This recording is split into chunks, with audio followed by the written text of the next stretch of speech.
All right, let's talk about something pretty amazing that you, as an EU citizen, have a right to. It's this power to get medical care in another European country and, get this, have your own country's health system help pay for it. A lot of people don't even know this is a thing. So let's get into it. So, have you ever been stuck on a super long waiting list for a procedure? Or maybe you've heard about a top-notch specialist a country or two over who could be perfect for your condition. You ask yourself, can I actually just go there for treatment? Well, the answer is a big, fat yes, and we're about to show you exactly how it all works. Okay, here's our game plan.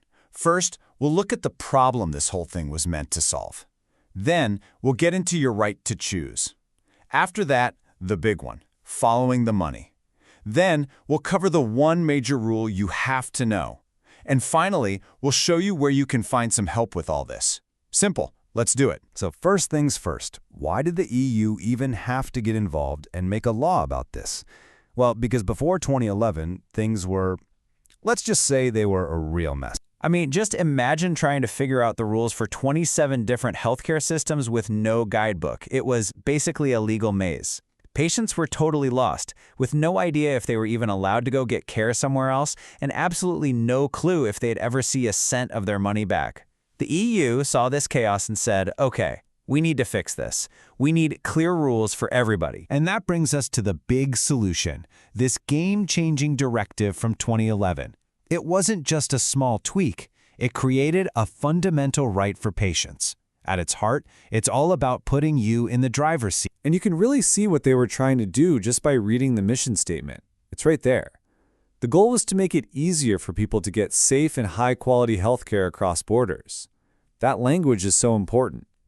It meant the focus was now squarely on giving patients choices and making sure they were safe, no matter where they went in the EU. Okay, before we go any deeper, let's just make sure we're on the same page with this key term, cross-border healthcare. It sounds fancy, but it's super simple. It's just any medical service, a doctor's visit, a surgery, even getting a prescription filled, that you get in an EU country that isn't the one where you're insured. That's it. All right, now for the part everybody really wants to know about. This is all great in theory, but who's picking up the tab? Let's follow the money. So here's the golden rule, the most important part to remember. Your home country, the one where you have health insurance, is required to pay you back. But, and this is a big but, there's a limit. They only have to reimburse you up to the amount that the exact same treatment would have cost them right there, at home. Usually you pay first, then you claim it back. Let's make this real with a quick example. Let's say you go abroad for a procedure, and it costs you 1,500 euros. You pay that up front. Then you find out that if you had it done back home, your system would have paid 1,000 euros for it. Well, that's how much you get back, 1,000 euros. The extra 500, that comes out of your pocket. See? It's pretty straightforward. Now, it's also really important to know what's not on the table here. This law doesn't cover everything. There are three big exceptions. Long-term care, things like assisted living. Also, organ transplants and their waiting lists, that's a whole separate complex system. And finally, public vaccination programs. Those are all handled differently. Okay, so while this right is pretty broad, there is one major exception to the just go and get it done idea. It's a really crucial step called prior authorization. Which naturally leads to the next question, right?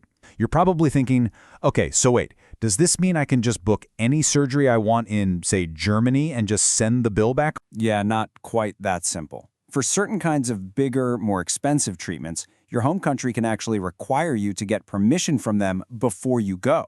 That's prior authorization, and it's there for a good reason, to make sure the treatment is necessary and to help national health systems manage their budgets. So how do you know if you need to get that green light first? Well, the law is pretty clear. You'll probably need to get authorization if the treatment checks one of these three boxes.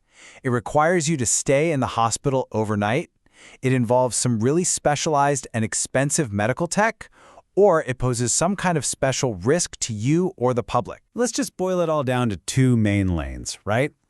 On one side, you have most outpatient stuff, like seeing a specialist where you go in and out the same day. For that, you usually don't need to ask permission. But on the other side, you've got planned hospital stays, complex surgeries, that kind of thing. For those, you almost definitely need authorization. The best rule of thumb?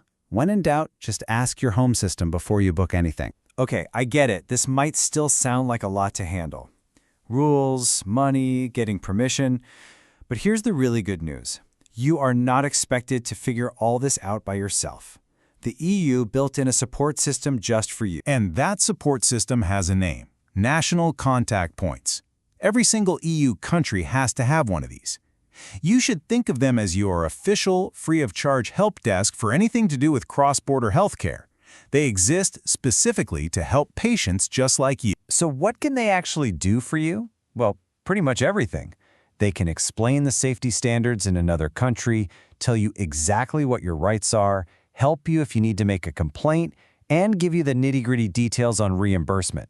They are your absolute best first call to make. 27. That's how many different, unique, independent healthcare systems there are across the EU. And what's so powerful about this directive is that it creates this single blanket of patient rights that covers all of them. It's the thing that makes all these separate systems actually cooperate and work for one person, you, the patient. And all of this leaves us with a really fascinating big picture question.